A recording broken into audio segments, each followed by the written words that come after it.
Hi, well, I've not done one of these in a long time, but I got a new subscriber actually, Devin Riley.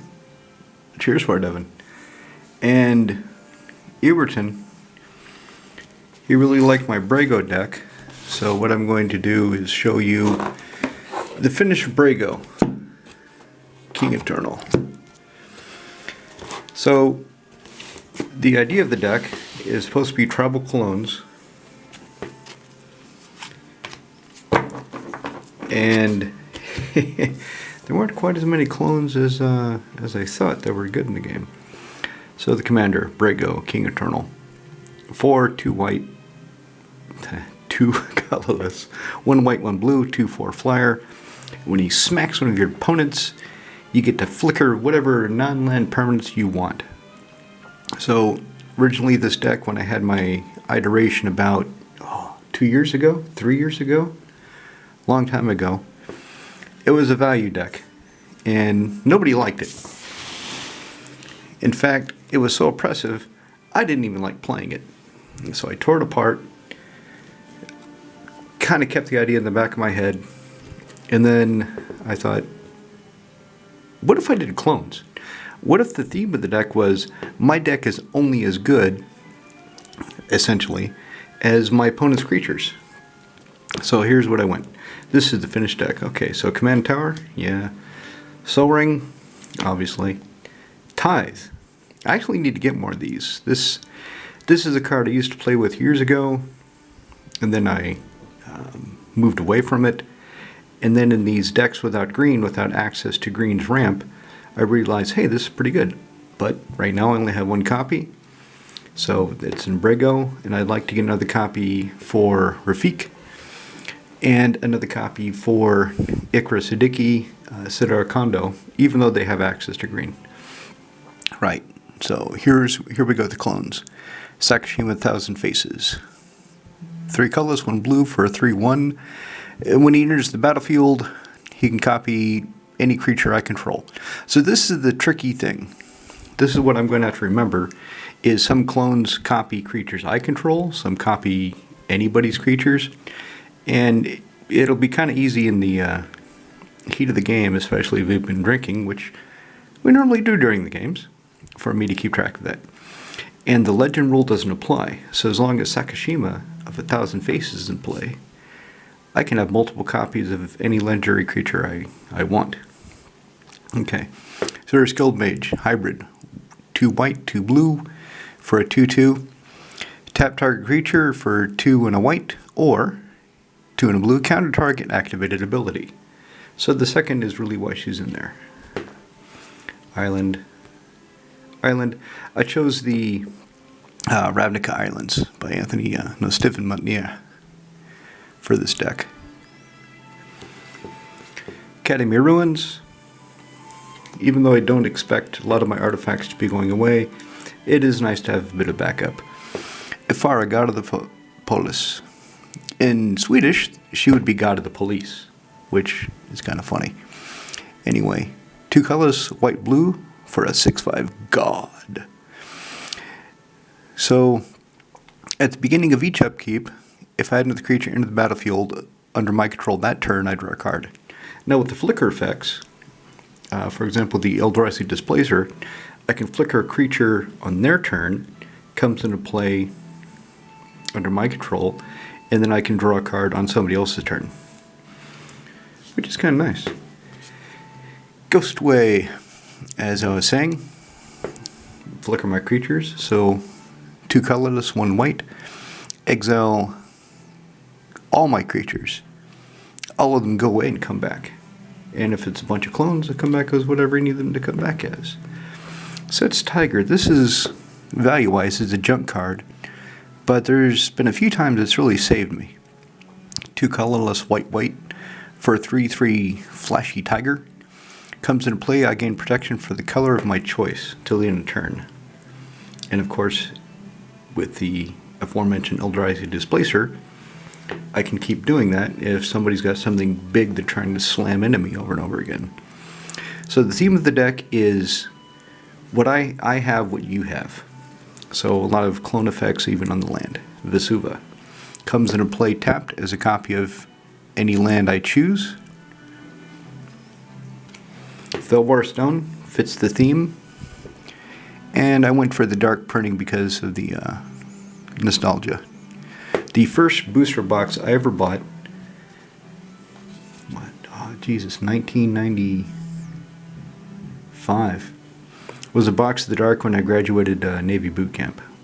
Of course, I opened it, didn't know anything about the game, and I don't know what happened to any of those cards, but first booster box I ever bought, and I just love the dark. I love the way it looks, love the art, love the feel.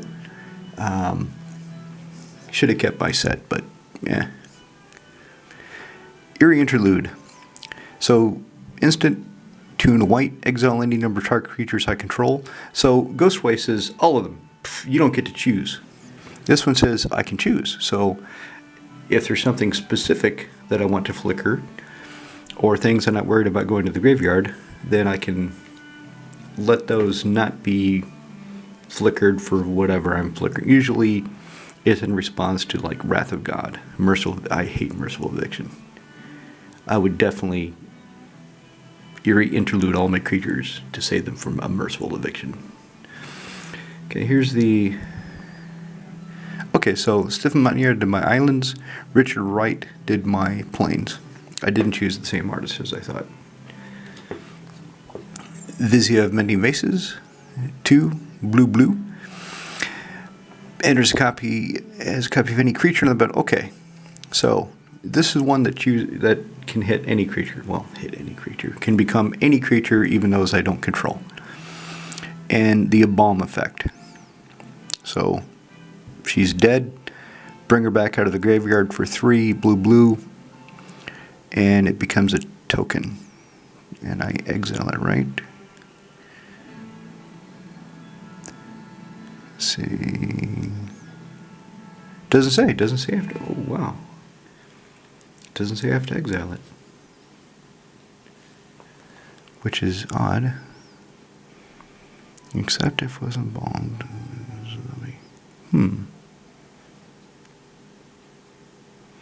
I need to read on a bomb. I didn't play much during Amonkhet. I'm sure I would exile this, but it doesn't specifically say on the card. And if I'm forgetting now, I know I'm going to forget that during a game, and I'm going to be embalmed. Okay, I create a token. What happens to the card? Hey, buddy with a smartphone, please look it up. Mana Vault. 1 for an artifact. Tap, add 3 colorless mana to my mana pool. Spend 4 during my upkeep to untap it, or I take 1 point of damage. Or, Brago flickers it. Flickers comes into play as a new object untap. Island. Plains. Thassa, God of the Sea. She's in here because of the 1 blue, 1 and a blue target creature can't be blocked this turn. So I can make Brago unblockable because he has to get through somehow. Sure, flying is great for evasion, but in any commander game, a lot of people are going to have flyers, so it's not guaranteed he's going to get through. And then the scrying ability, that's pretty nice. Helped me filter my library. And of course, having a 5/5 indestructible god is really good. But because the clones take the color, become a copy of the creature they're copying, it's not guaranteed I will hit Devotion. Something I'll have to pay attention to. Mirror Image. 3 for a clone that enters battlefield's copy of any creature I control. So one of the cheaper clones. Fate Forgotten. 2 and a white. Instantly exile target artifact or enchantment. Plains. Yes, this has always been one of my favorite cards. I love the art. I love the look of it. I like the blue effect on these old revised and limited, alpha beta cards. It's just beautiful. So 3 blue comes into play. I can copy any creature on the battlefield. During my upkeep, I can have her switch to copy a different creature. Of course, that doesn't trigger any ETB effects, but it's still pretty nice. Island, Winding Canyons. Add a color to my mana pool, 2 tap till in turn. I could play creatures though they had flash. Get more flashy creatures. Archaeomancer, 2 for blue, 2 and a blue. For human sorcery, which comes into play, return target instant or sorcery from our graveyard to my hand. Treachery. So if I can flicker the treachery and steal, okay, I take that creature. Brago hits somebody else. Okay, I steal that creature. Keep moving it around. And each time I do, it comes into play as a new object, so it triggers the, when it comes into play, untap up to 5 lands effect. So that's pretty sweet. Cloudblazer. That's perfect in this deck. 3 white blue for a 2/2 flyer. It comes into play, draw 2 cards, gain 2 life. Emeria, the Sky Ruin. It's kind of a long shot because I don't know if I'm going to hit 7 planes in this deck. I could, in some testing I've managed to do it, but it's kind of a low cost inclusion. So it comes into play tapped. If beginning of my upkeep, if I have 7 more planes, I can take a creature out of my graveyard and return to the battlefield. Otherwise, it just gives me white. Whisper Silk Cloak. 3 cast artifact. Equip 2. Equip creature as unblockable and has Shroud. So this is another way of getting Brago through. Stonecloaker. 2 and a white for a 3/2 flying flasher. When it comes into play, return a creature I control to its owner's hand and exile a card from a graveyard. So this is my graveyard removal effect. Somebody's got something nasty that I don't want coming back out, I can Stonecloak it. And then, of course, he can bounce himself back, and I can do it again. Rogue's Passage. I like this. I think it's neat. This is the Secret Lair alternate. The text is not very clear. That part I don't like. How it's hard to read. And these sleeves aren't helping. So I can add colorless or 4 target creature cannot be blocked this turn. Of course, Brago. Cachet des Azorius. 2, 1 tap. Agité ouais un bout à votre réservé. I'm probably not pronouncing that right. My French is terrible. It's still better than my Czech, though. So anyway, Mana Rock. Alright, Recruiter of the Guard. Now, Recruiter of the Guard can get any of my clones except for Sakashima, because his power is greater than 3. So if I have her, and I flicker her, when she comes back to play as a new object, search my graveyard, bloody hell. Search my library for a creature card with toughness 2 or less. Show it off? Actually, it can. Okay, you can tell I've not been reading my cards for a while, and I'm mixing her up with Imperial Recruiter. So she cares about toughness, so she can go find Sakashima, because his toughness is 1. So she can find any of my clones. Duplicant. 6 for 2/4. Comes into play, I can remove target non-token creature from the game. As long as that creature is imprinted on Duplicant, Duplicant has the card's power, toughness, and creature types. So, flicker away. Island. Plains. Glen Elenda Archmage. Part of my counterspell suite. 3 and a blue for a 2/2 flyer. Sacrifice her. Counter target non-creature spell. She has Persist. If I flicker her, of course, she comes into play as a new object and doesn't have the neg1 counter. This is kind of a new addition. This is something that I was wanting them for a modern deck, and I thought, oh crap, he fits into Brago pretty damn good. So 1 white, 1 blue for a 2/3 human wizard. Be cool if you had flash, but that'd probably be kind of broken.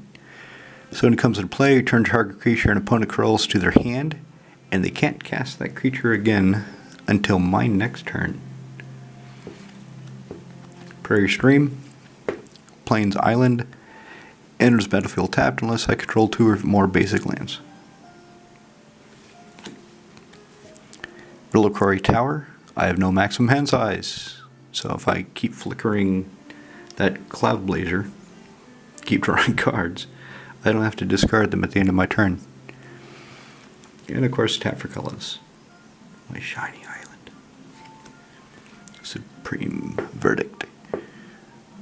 1 white, white, blue. Kill everything. Can't be countered, but they can be regenerated. And of course, even though Wizards has gotten away from regeneration, it's still quite prevalent in Commander, so that's something I'll have to keep in mind. The other Sakashima. Sakashima the Imposter. So, yeah, 3-1. 2, blue, blue, comes into play. Choose a creature card in play. Doesn't have to be mine. Comes to play as copy the creature, except it's still Sakashima, still legendary, and for 2 and 2 blue I can bounce it back. Sword of Light and Shadow. 3. Equip creatures +2/+2, protection white and black. Whenever it smacks somebody, I gain 3 life and I can raise dead. But I'm going to pause it there because my camera's about to do its shut off thing, and I'll have a part 2.